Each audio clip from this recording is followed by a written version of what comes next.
Alléluia. Alléluia. Alléluia.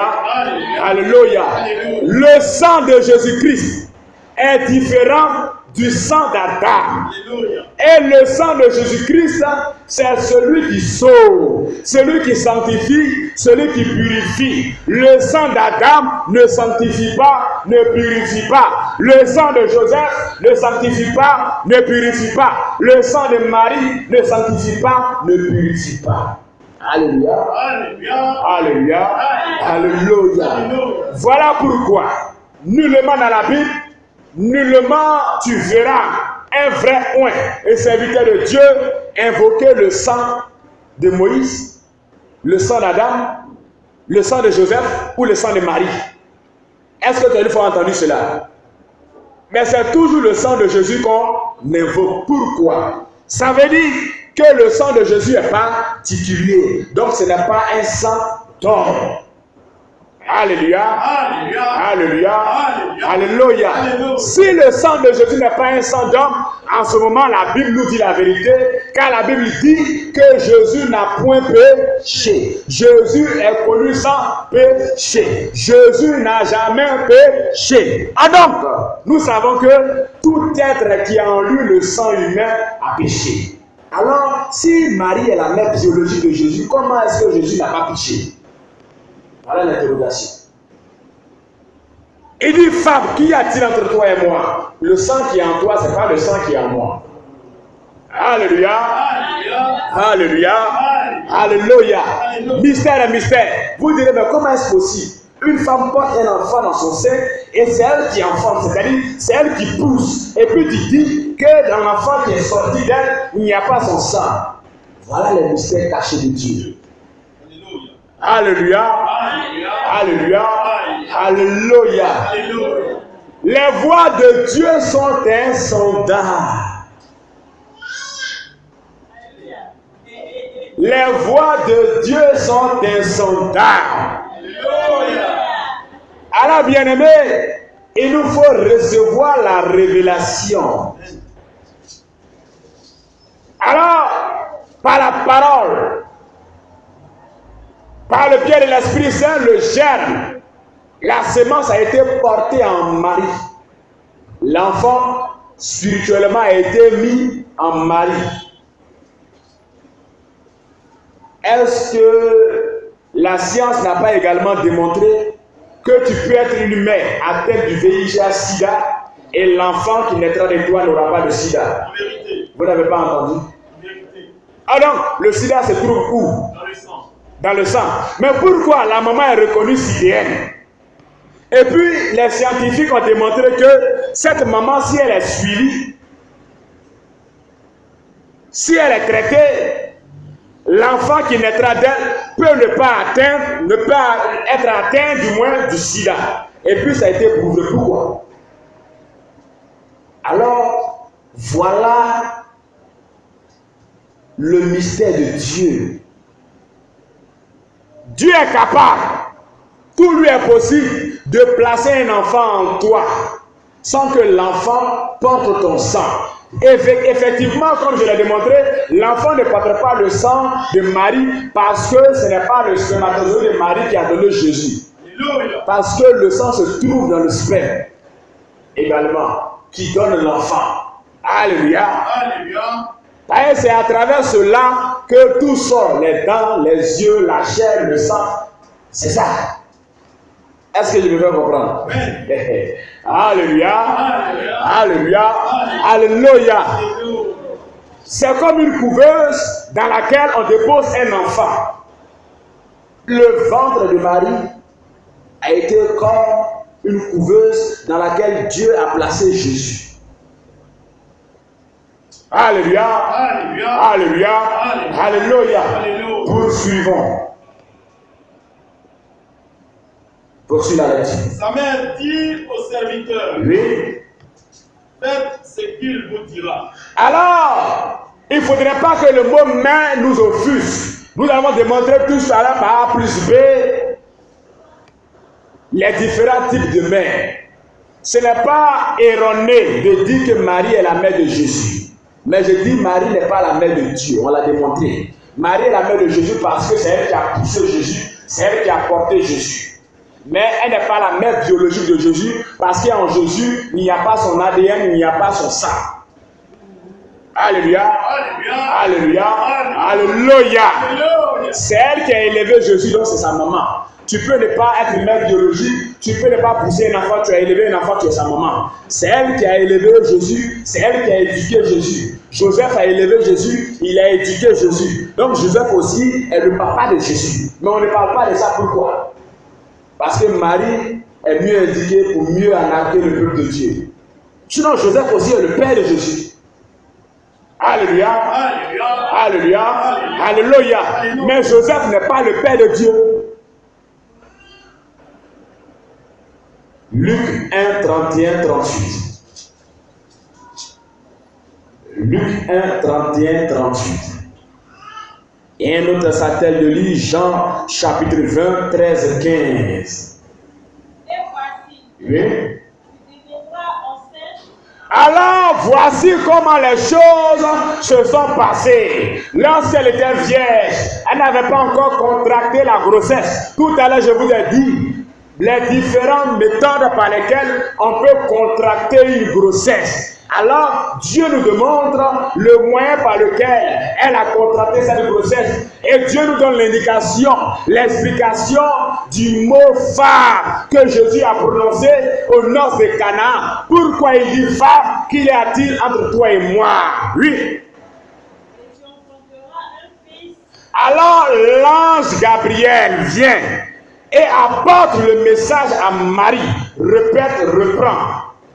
Et voici, Et voici, tu deviendras enceinte. tu deviendras enceinte. L'ange dit à Marie, tu deviendras enceinte. Oui. Et tu enfanteras un fils. Et tu enfanteras un fils. Oui. Et tu lui donneras le nom de Jésus.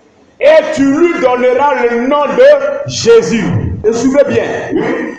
Il sera grand. Il sera grand. Il sera appelé fils du Très-Haut. Ah, voilà encore. Attends. Voilà encore une autre indication.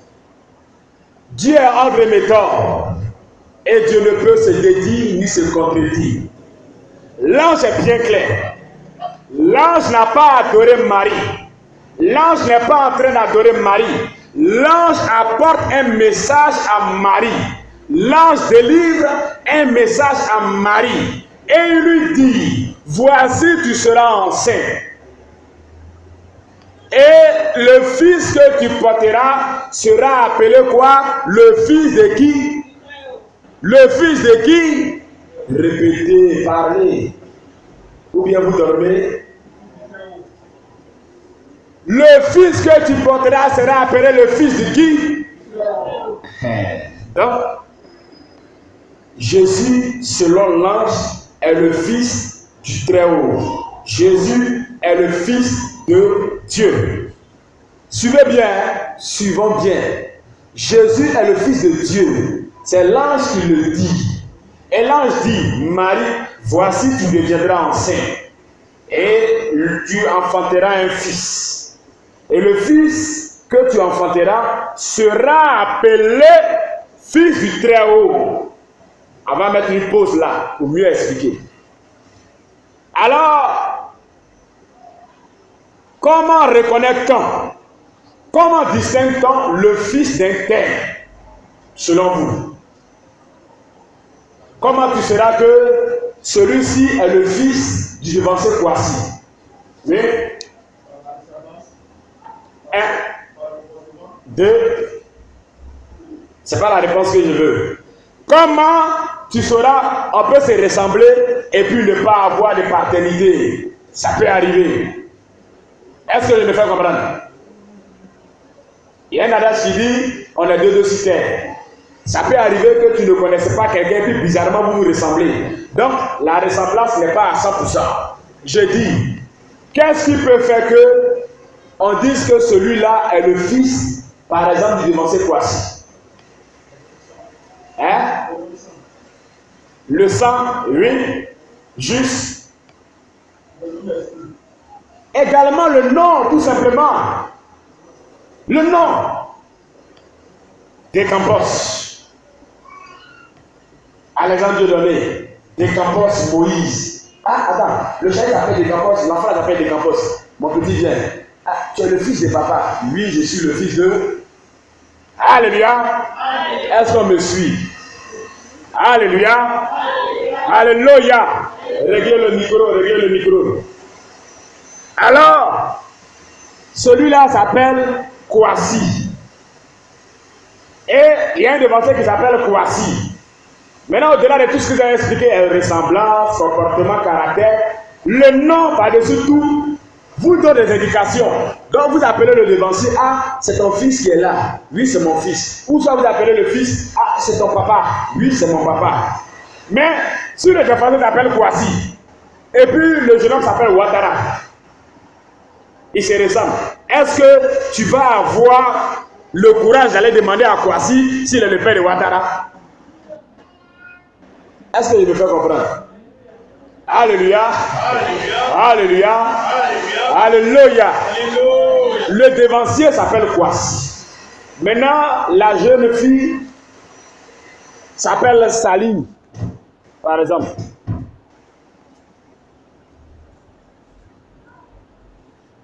Alléluia. Alors, est-ce que si les noms des familles ne sont pas identiques, tu auras le courage d'aller vers lui? Non. Alors, il dit, le fils que tu porteras sera appelé le fils du Très-Haut. Alors, ce n'est pas ton fils. Est-ce que vous comprenez? L'ange a déjà dit à Marie que l'enfant que tu porteras n'est pas ton fils, c'est le fils du Très-Haut. Sinon, il aurait dit, Marie, voici tu deviendras enceinte et ton fils sera appelé fils du Très-Haut. Ou bien, il dira, ton fils sera appelé Jésus. Il ne dit pas ton fils, il dit, le fils, tu enfanteras un fils. Et il s'appellera Jésus. Le fils que tu enfanteras sera appelé fils de Dieu. Est-ce qu'on comprend bien? Il n'a pas dit, voici tu deviendras enceinte et ton enfant s'appellera Jésus. Et ton enfant sera appelé aussi fils de Dieu. Parce que Dieu et toi, vous êtes mari et femme. L'ange ne l'a pas dit. Poursuis la lecture. Que le Seigneur Dieu lui donnera le trône de David. Ah! Écoutez bien. Lorsque je suis un père d'un tel, et que mon fils, elle est née, c'est à moi de décider qui recevra l'héritage de ma famille. C'est pas comme ça. C'est le père qui lègue l'héritage à son fils. Maintenant, l'ange, ça va plus loin pour expliquer. Il dit quoi, répète? Que le Seigneur Dieu lui donnera le trône de David, son père. L'ange dit, le Seigneur Dieu lui donnera le trône de David, son père. Donc, c'est Dieu qui va lui donner l'héritage. Ce n'est pas Joseph qui lui donnera l'héritage parce que Joseph n'est pas son papa. Alléluia. Alléluia. Alléluia. C'est le papa qui fait testament pour dire, ma fille, voilà mon champ là, il y a 10 hectares. Comme tu es ma fille aussi bien aimée, 2 hectares c'est pour toi. Tes frères là sont trop bandits. Et je vais leur donner 8 hectares. C'est pas comme ça. Donc l'ange dit, le Seigneur, oui. Et le Seigneur Dieu, c'est précisé, Dieu lui donnera, oui, le trône de David, son père. Là encore, vous me demandez, a dit David, son père. Je vais vous expliquer. Alors, depuis les temps immémoriaux, les prophètes et le prophète Esaïe ont prophétisé que Jésus sortira de la génération, de la généalogie de David. Ce sera un descendant de David. Alors, Joseph est descendant de David. Et Marie également, de par son père Élie, est également une descendante de David. Alors, David est son père de par la chair. Quand je l'ai dit, Jésus était 100% homme et 100% Dieu. Alors, Jésus a vécu avec un corps humain. Alors, le corps humain, il a hérité de David. Voilà pourquoi David de son père. Et vu que, étant fils adoptif, c'est-à-dire ayant pour père terrestre Joseph, étant le premier-né de Marie et de Joseph, car Joseph a accepté de prendre Marie, sa femme, qui fut enceinte par la vertu de l'Esprit Saint, ainsi Jésus devient maintenant héritier de Joseph, qui est descendant de David. Donc, David, son père.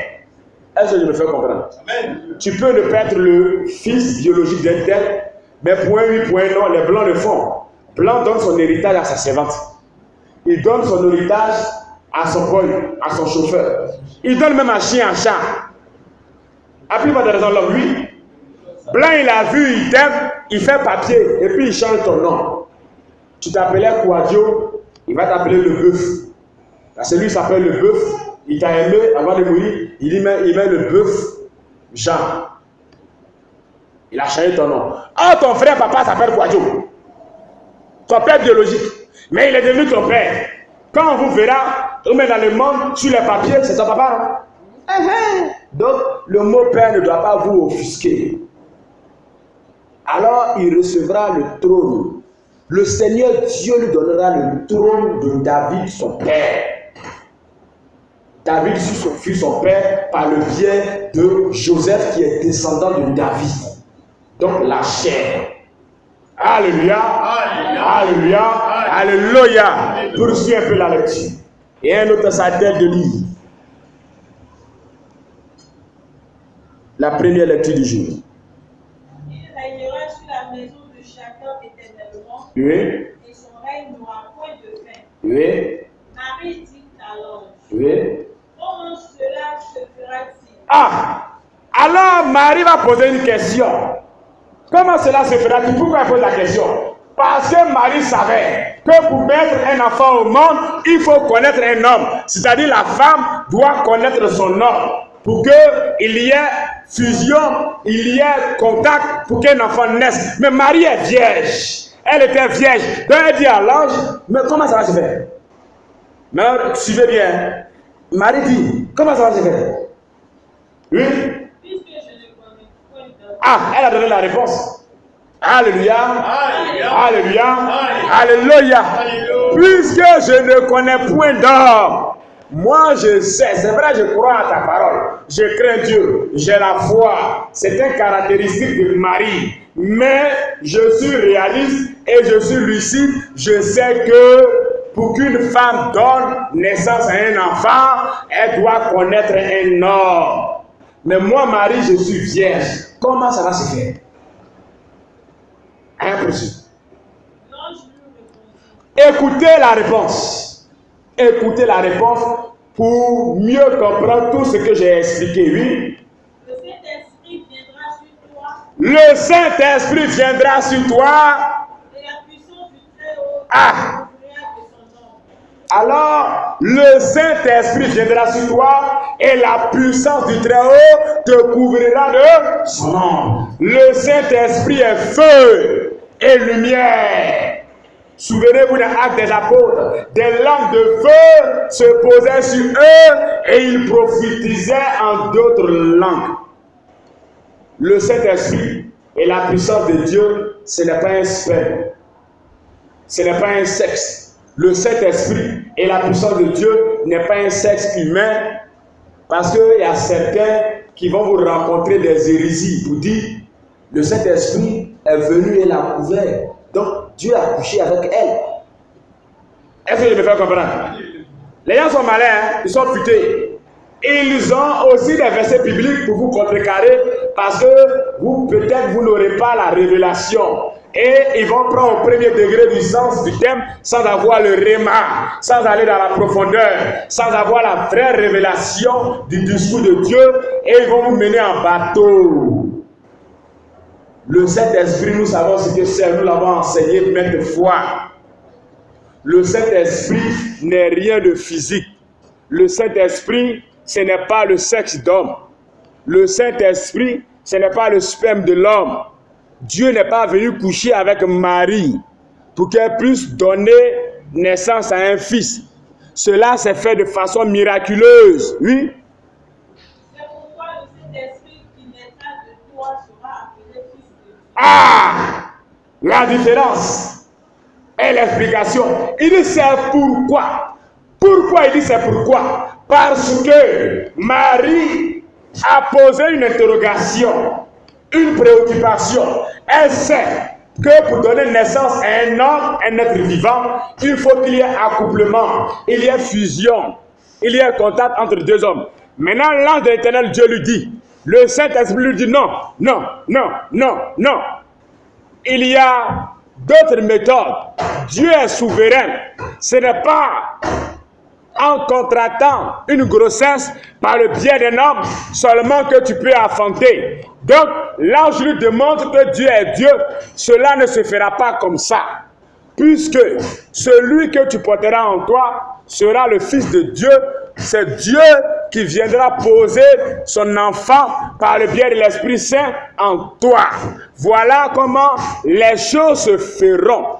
L'Esprit Saint, la puissance de Dieu viendra sur toi. Oui?